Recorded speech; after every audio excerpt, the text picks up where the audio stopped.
For our cameo highlight, Carmen will enlighten us on the power of women in Northern Ireland Women's Coalition. There was a conflict in Northern Ireland about the time of our graduation. It was termed, quote, an irregular war, end quote. 1968 to 1998 is referred to as the Troubles. More than 3,500 people died during this disagreement between Ireland and Northern Ireland. When the women of all political parties joined forces, they became the driving force for peace. Once they reached resolution amongst themselves, peace was on the horizon. 1998 is when the peace talks culminated. Carmen was involved as the coach for the Northern Ireland Women's Coalition. So Carmen, please tell us about the troubles and resolutions and the significance of women when they band together as a common cause. Since from the Northern Ireland Women's Coalition. So, here we go. Here's the first shot. How did I get involved? Yeah. So this particular picture is taken many years later, like 23 years later. And the person in the middle in the robes is Jane Morris, who is the person that got me involved. She is getting, at that point, an honorary doctorate from the university in Belfast, Queen's University, where Hillary Clinton is now the chancellor. And the fellow at her right, her son, was 5 years old when all this happened. Oh, wow. So how did I get involved? So I was basically in my 16th year at the US Trade Representative, working as a trade negotiator. And I'd been asked by a personal friend to do a reenactment in San Francisco of a negotiation between the United States and Japan over automobiles. And to incite me to do this, because I told her it was going to be really difficult, she was like, I have this feeling that if you do this, something amazing will happen. So I keep running around this conference waiting for the amazing thing to happen, and nothing, of course, happens. We do the reenactment, and then Jane comes up afterwards and says, I think you did a much better job talking about negotiation. I have to give a talk to my women's group. She didn't tell me what women's group. And we're working on peace in Northern Ireland. Can you come next Thursday? And I was like, don't think I can come next Thursday. I knew Yoss was going to be traveling and I had to be home. But gave her the typical American response, which was, why don't we meet for breakfast? And I'll see if I actually know anything that would be of any help. So just before we meet for breakfast that night, I have this dream. And in the dream, I'm in a long black dress wearing long white kid gloves. And I'm the happiest I've ever been since having 2 children and getting married. And I don't know why. So I turn to the person next to me, who is only visible by being in a white tie. I can't see the person's face. And I said, well, who are those people on the stage? I'm very interested in knowing who they are. And he says in a supercilious voice, those are the Northern Ireland peace negotiators, and they're getting the Nobel Prize. So I go down to breakfast and say to her, I don't think I can add very much, but clearly things must be going pretty well because this was my dream. And she says, she actually burst into tears, which was very strange. She was a BBC reporter and had been very, very connected in Northern Ireland. And you'll see as I tell the story, they're very tough women. I think she just hadn't had enough sleep. But she was like, we're about to leave Northern Ireland if this round of peace talks doesn't work, because even though we're living in the suburbs and things are not that difficult for us, we don't want our son to grow up there. So is this still your dream? Sorry, this is no longer the dream. This is at breakfast. This is what she says. So I decided to get a little bit more serious about this. She tells me about what they're doing. I told her that just, walking into the Northern Ireland peace talks, even to give a little conversation, because I was in the government, it was not going to be easy and I would have to get permission. So we agreed I would see how feasible it was. And indeed, I ended up like in weeks and weeks of permissions from the White House, from Senator Mitchell, who was chairing the peace talks, George Mitchell, from the Northern Ireland Secretary of State, on and on. I mean, it was unbelievable. And the preparation, because as I told Ellen when she asked me, I knew nothing about this conflict, knew nothing about Ireland, don't have a drop of Irish blood, had no particular reason to know very much about this, other than I knew obviously that there was a big problem. So I spent 2 months when I wasn't working and looking after my family, doing things like watching Irish movies, talking to anybody I could on the political situation, reading books, basically listening to Irish poetry, talking to and seeing Irish dancing, the whole bit. I mean, it was like a baptism of fire. And so in January, I end up, this is of 1998, the year of the Good Friday Agreement, I end up in Belfast. So, but before that, a little look at geography, which is the history. As you can see, Northern Ireland up there at the top of Ireland, surrounded on the west and the south by Ireland, but part of the United Kingdom. So, as many of you were mentioning in your genealogy, there have been troubles with a small t, not a big T, between Ireland and England since pretty much the Norman conquest. And they come to a head in the 20th century version in the Troubles, which Kathleen spoke about.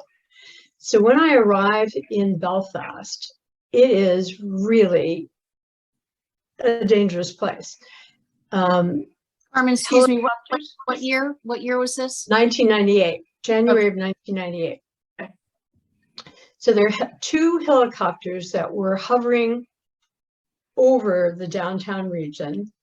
There were the mode of transportation for the British Army were armed tanks. And at night, when there were people from the British Army on patrol, they were back to back. So there were, as you heard from Kathleen, 3,000 deaths, 50,000 wounded, and one of the largest difficulties was a huge amount of emigration from Northern Ireland because this was so difficult.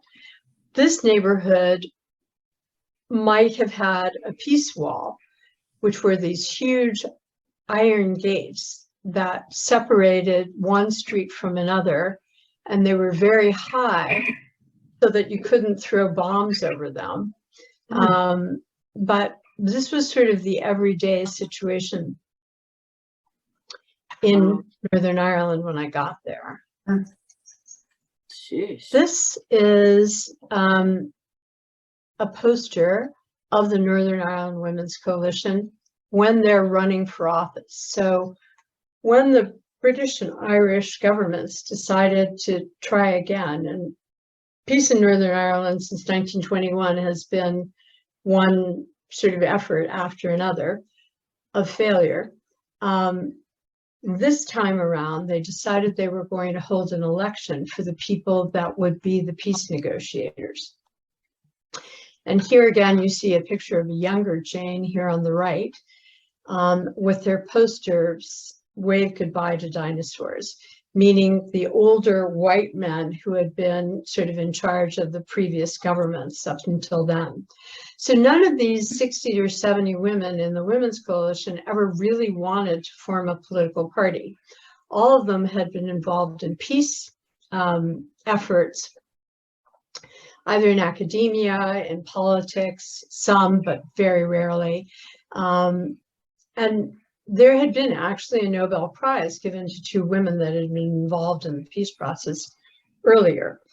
But what they were trying originally was to get basically all of the political parties to make a commitment to take 20% of their delegation as women, and they wouldn't commit to that. So they decided to form their own political party to be at the peace talks. What you have here in the background, I don't think you can see it very well, is another poster, which came from South Africa, which basically said, the women that rock the cradle can also rock the boat.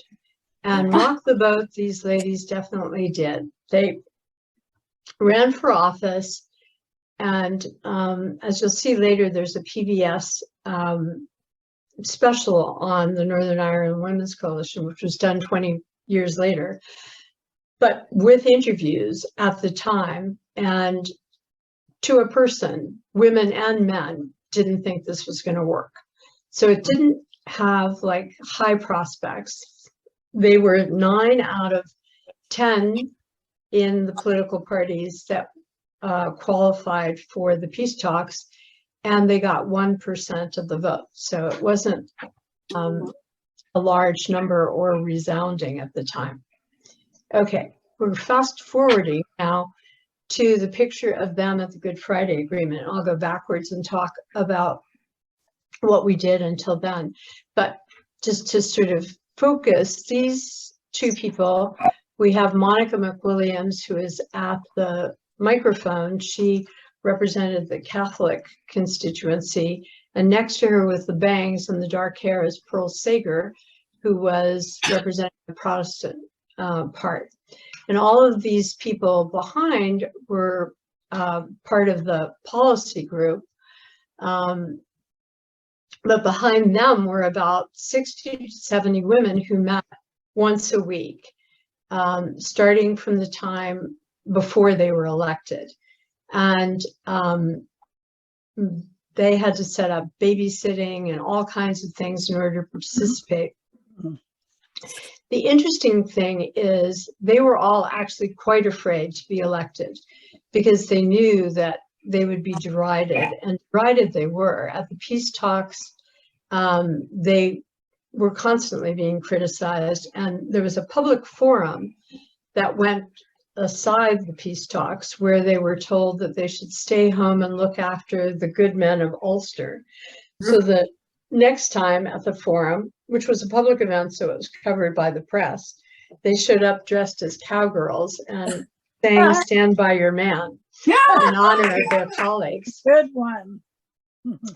And they were very, very savvy because they would put up quotes of the things that were said to them.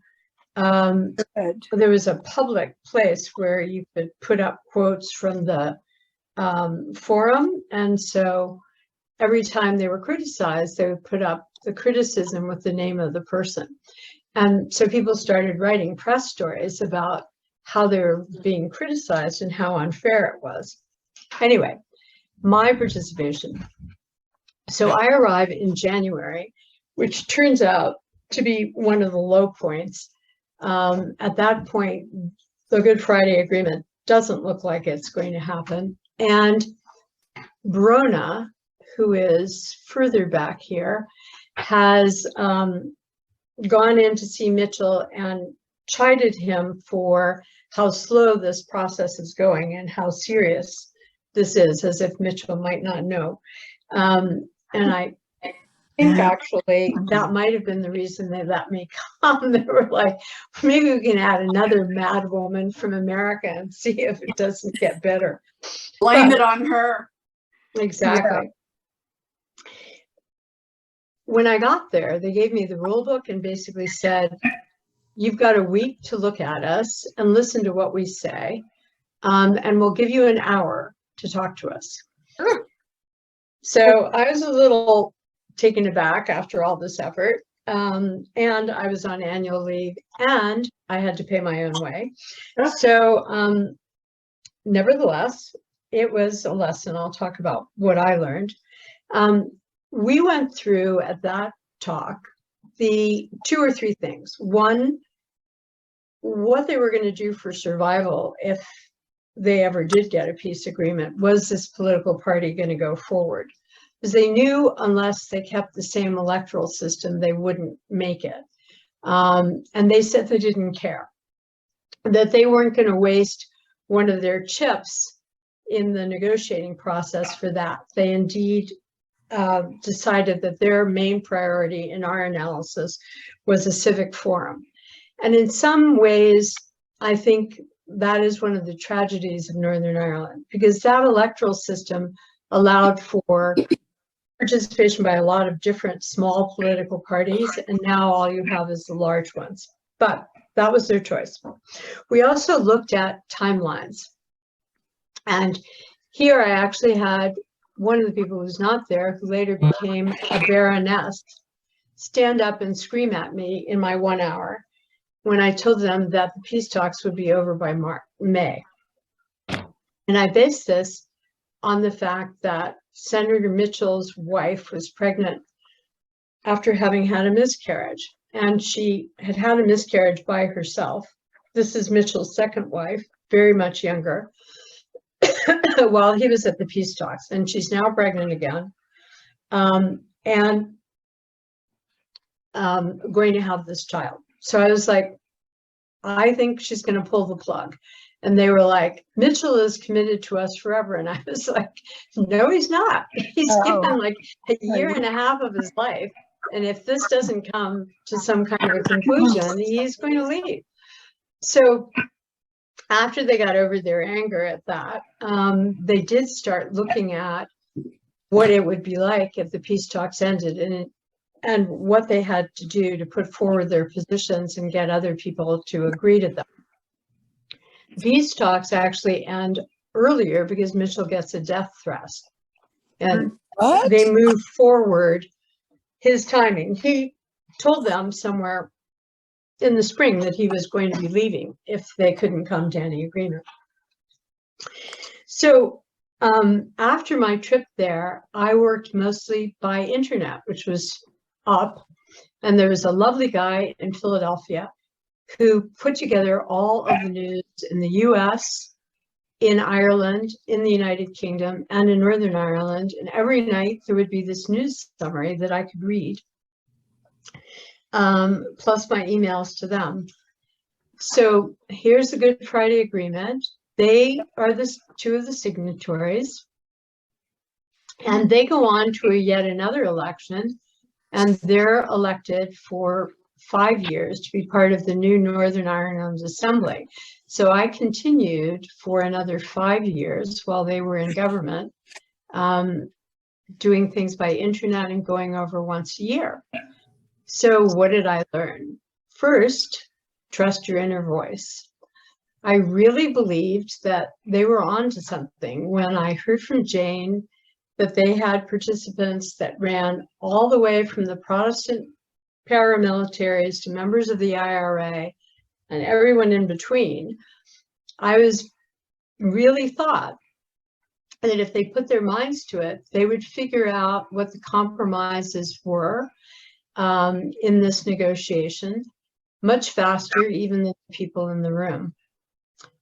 The second was, don't be afraid in unusual times. I have to say, you know, this whole idea of going to Belfast wasn't like in my sort of life plan. And I got a lot of ribbing from, you know, people at work about how crazy this was, as did, of course, these women in Northern Ireland for going into government. But I obviously don't regret getting over my fears. And then the last is great things can be done by people who don't get the credit. So one of the things that the women decided was pretty much our meeting was that they would give their ideas to other people because they didn't feel like they had enough support in the talks to put them forward and have them validated. So they started meeting every Saturday, coming up with these ideas, and they would give them to the Secretary of State for Northern Ireland, who was a woman, Mo Mowlam. They would give them to Mitchell. They'd give them to the representatives of the British and Irish governments, and they would sometimes suggest them as ideas to other more powerful parties at the peace talks and then watch them take credit for it, which was incredibly difficult, but they decided that's what they would do. So those are the things I learned. This quote from Einstein: never give up on what you really want to do. The person with big dreams is more powerful than the one with all the facts. And here's resources. I highly recommend the PBS documentary. It's about an hour. If you haven't seen it, Belfast is a wonderful movie. And these two books, one by George Mitchell and one by Kate Fearon, who is one of the members of the Northern Ireland Peace Women's Coalition and at the peace talks as one of the policy people. So I thank you. And if you have any questions, I'm happy to answer.